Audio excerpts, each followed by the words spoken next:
Doom, a series iconic in the aisles of gaming history for popularizing and essentially birthing the FPS genre as we know it today. Doom has always been a shooter with a legacy and a following, praised for its methodical approach to shooting, varied weapons, and intricate level design, but also a level of simplicity that this game has that's easy to pick up, understand, and play, and an addictive gameplay loop that is always fun to just and really sinks its claws into you. Although there have been many games that would follow, that would evolve the genre, like your Halos and your Call of Duties through each different era of video games, there was always something subtle in Doom's simplicity that makes it easy to pick up and play, difficult to master and fully conquer. Storytelling that isn't cinematic but subtle and told through its environments and level design. Doom 2016 is an unrelenting and uncompromising version of everything that Doom's landmark 1993 video game was in modern form, and it is a modern masterpiece of a first-person shooter.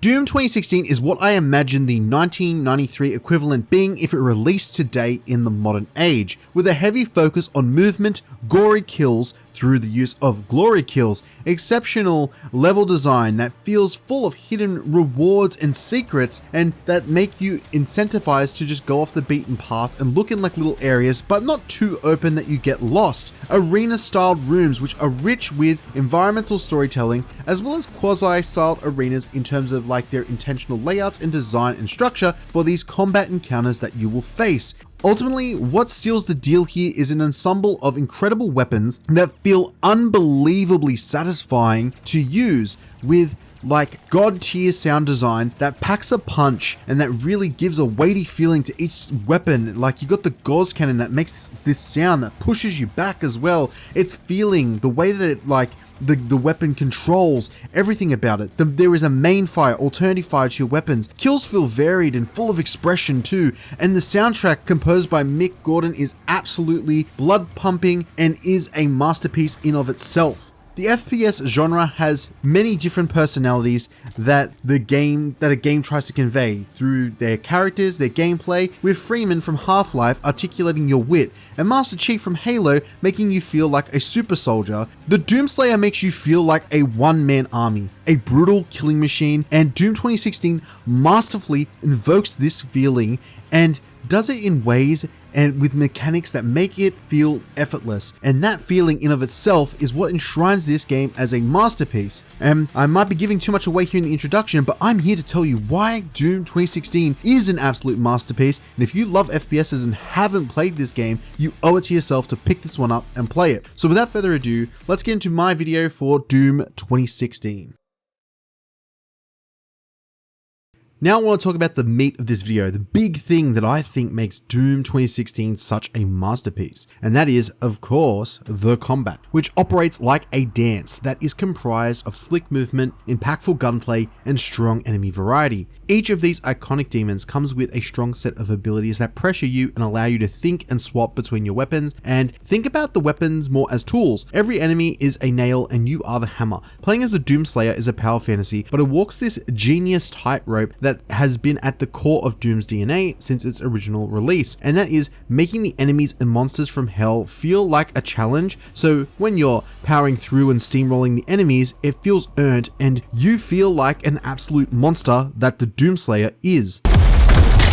Enemies are designed with the mechanics clearly conveyed both by their design and how they interact with the Slayer. It becomes a clear-cut way of how they operate and how you, in turn, have to engage with them. What to avoid and how to engage with them, fundamentally upping the ante with each new encounter, and also testing the skills of your different weapons and how you understand how their primary and secondary fires work and things of this nature. Doom Eternal would double down on finding the right tool for each enemy, but Doom 2016's freedom to use and abuse enemies with your favorite weapon of choice is still something that I think reigns supreme with this game to this day. The enemy AI, depending on the difficulty, I played on Ultra Violence, and the enemies would provide a challenge where demons would pressure you in different ways, with some rushing you and others just staying back and doing range attacks. The higher difficulties also come with you taking more damage too, as well, which again plays into the importance of Doom's movement and overall how the Slayer controls.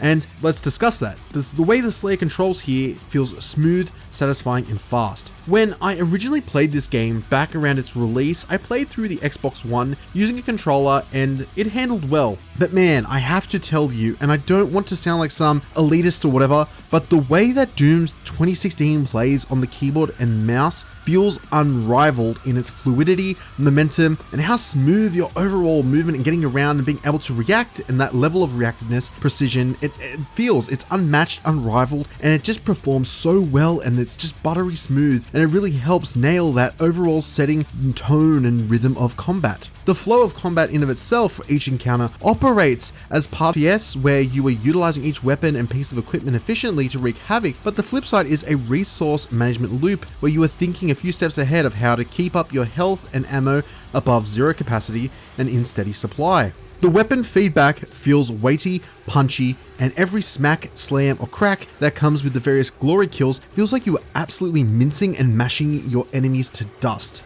The ability pickups too are absolutely insane, with haste absolutely turning you into a speed demon, just rushing around these arena-like rooms, just like being able to just fire off rapid shots at your enemy. And the berserk skill, man, that's my favorite. It's like some Fist of North Star shit where you are just punching at enemies and you're just seeing them explode right in front of you.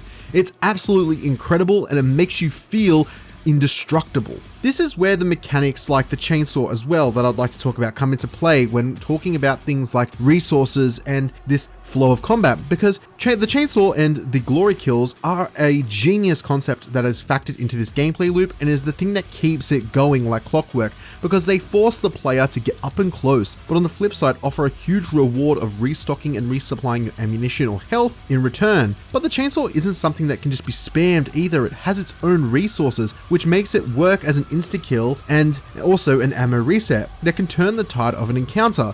Where the odds are sounding like they just aren't in your favor, you can just use these two tools to really turn it around. But the biggest fuck off button is the BFG, which is an insta-kill where you can just, it's the iconic Doom gun, and you can just fire it off in a room and it has limited resources, but when you do, anything that gets in its way instantly just minced. But the thing is, you get that towards the later end of the game and it still needs to be used within a certain way. You can't just one-shot everything. There's a way to kind of use it in which it works and works effectively. And there's so many new weapons that you'll get throughout this game that are introduced and thrown at you in a proper cadence that runs in parallel with the introduction of new enemies, making it feel like there is a constant, fresh rate of new enemy variety along with new weapon variety. So there's new tools to play around with and new enemies to test them on. Doom's combat was described by id as a push-forward combat system, and it has become a philosophy that has reverberated out throughout the genre post Doom's success. Push-forward combat is a concept that the player should always be engaging with the core gameplay loop, the combat. And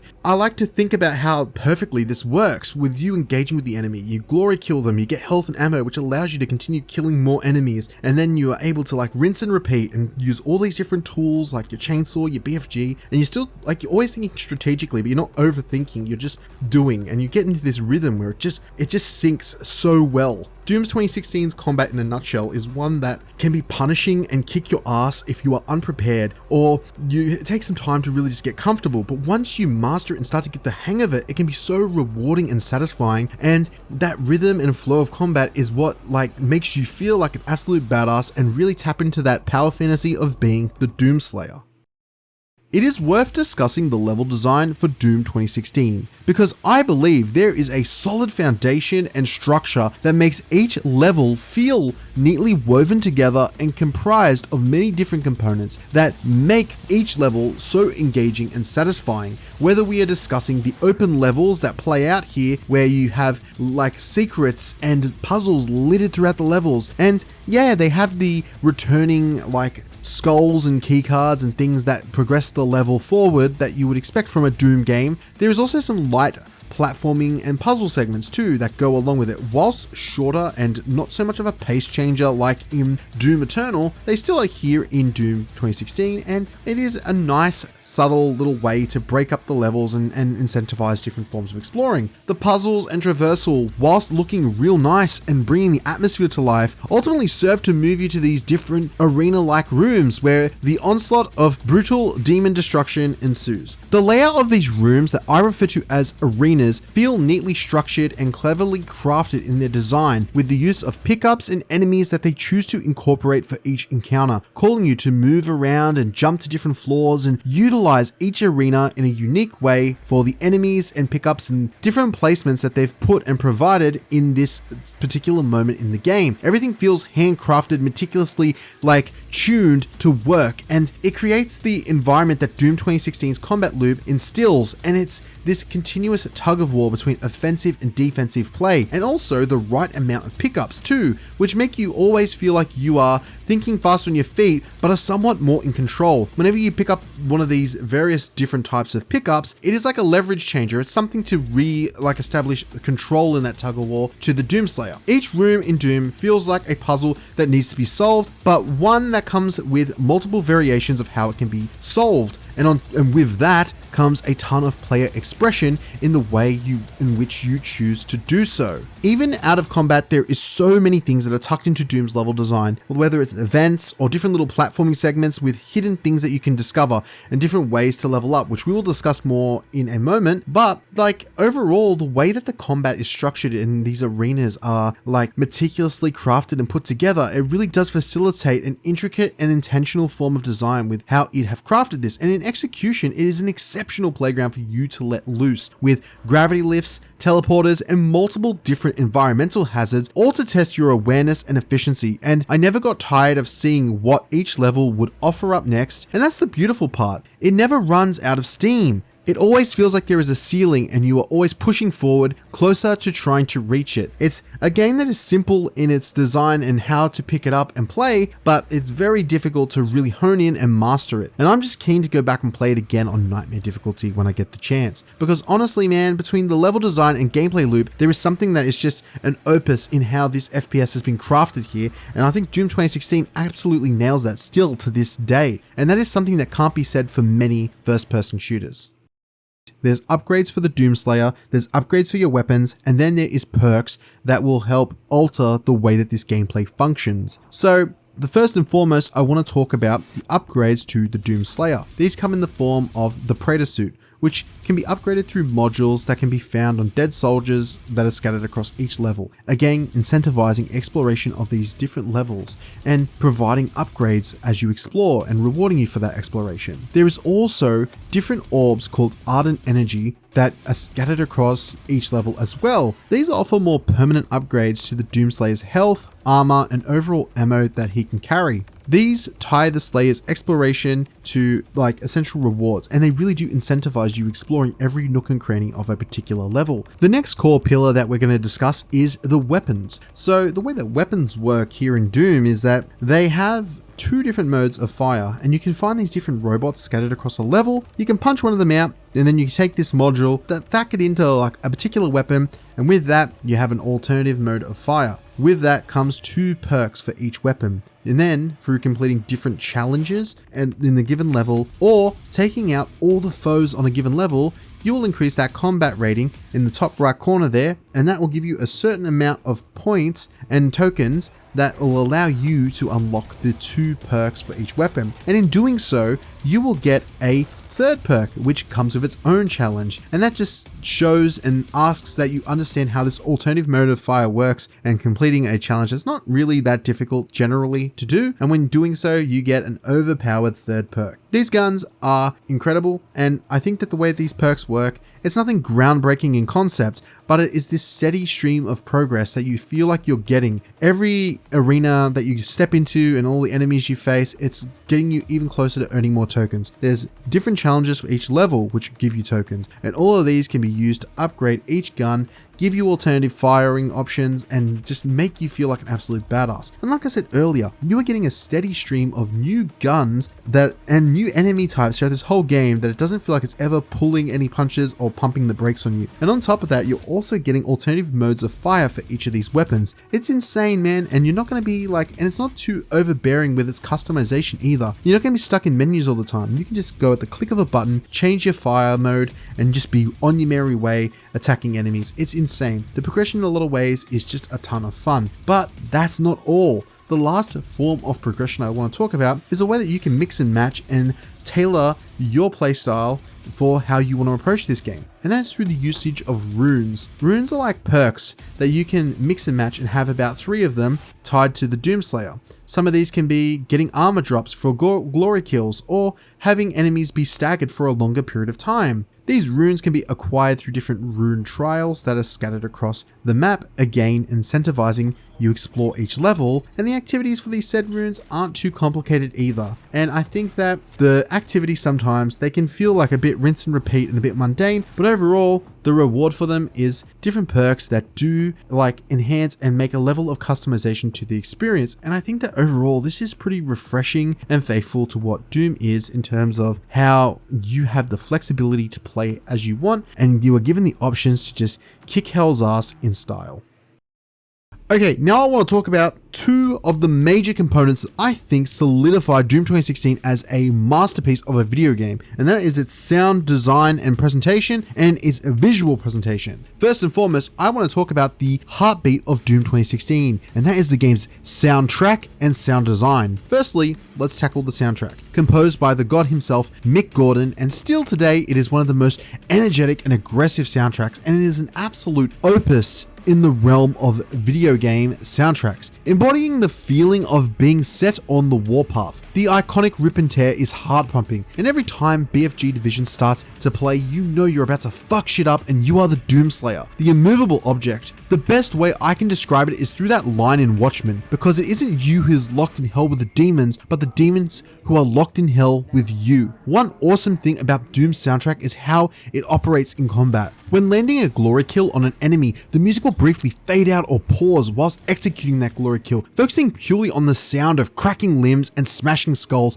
and then resuming alongside the pace of the moment-to-moment combat. It's incredible. It feels like it provides emphasis to the glory kill, but it also feels like the music and gameplay are 2 beasts working in tandem, and when the flow of combat slows down, the music follows. It can not be understated how incredible the sound design for Doom 2016 is as well. The weapons feel satisfying to use because of the weight and impact that they carry, which is in part their presentation visually, but in large part is attributed to how they sound. The punchy buckshots of your super shotgun that you engrave into your foes, the powerful charge of your Gauss cannon, the rapid fire micro missiles that come out of your rifle, it all boils down to make a high octane action game that demands your time and attention, and at the same time makes the world feel foreboding to be in, and you are the wrecking ball to bring it all down. In short, the combat and atmosphere is super satisfying, in large part due to the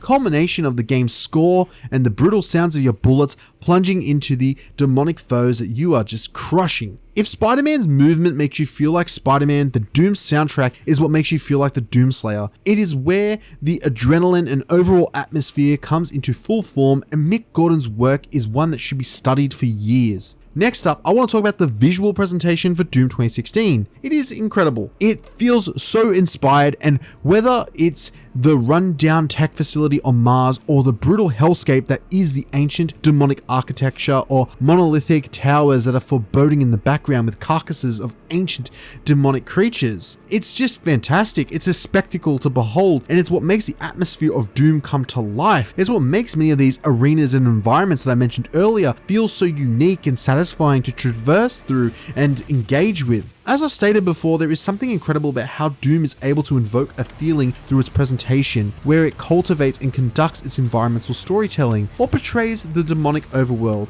through its shrines, structures, and iconography. it's all something that feels cohesive, that is able to again create this sense of atmosphere that is begging to be explored and engaged with. And even now, 9 years later, there is something in these like different vistas and biomes, and in these moments as well, where you just stop and you take in the different environments and you just bask in how incredible this game looks for a game that is pushing 9 years old. Like, we can talk about graphical fidelity of all these different games that have come out in the years that have followed, but Doom 2016 to me is just the message that you can never underestimate good stylistic choices and like inspired design, and the art team definitely understood the assignment here. And overall, the visual and sound presentation for this game, like its combat loop, is fantastic, and I think that the visual and sound presentation just brings it to life, and honestly is that cherry on top that makes this game absolute bliss and perfection that it is.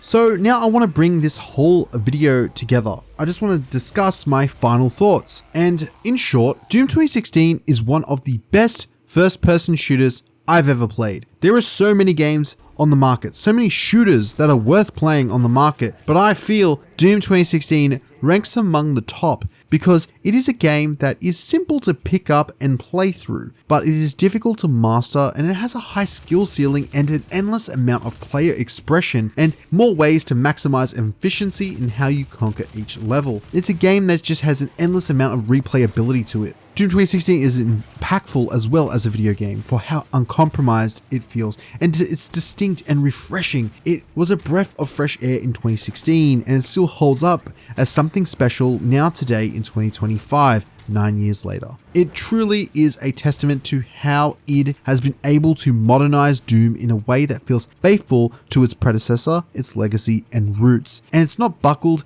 to chase trends of its time or compromising on any of the core pillars that make Doom what it is. Doom 2016 feels like its music, sound design, visual carnage, and fast-paced, heart-pumping action is all running in lockstep with one another.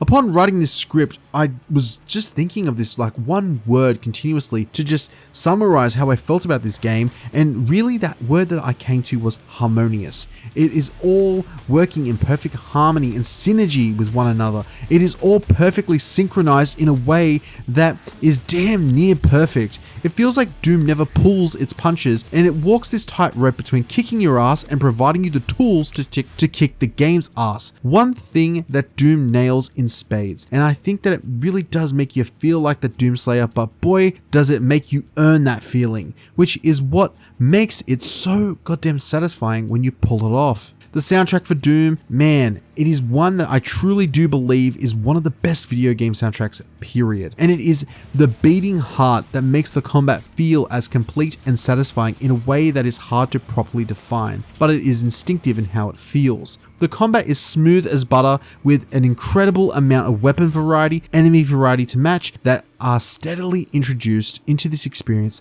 slowly upping the ante and requiring you to call upon your prior skills and weapon utilization, enemy weaknesses, and then neatly stack another block on top of that, and it continues to expand with different combat encounters that never get old because of how satisfying the weapons ultimately feel to use. The music is pumping in the back and you're just firing off these mad weapons that are just incredible, and the backdrops from Mars and Hell create an atmosphere that is unapologetically Doom.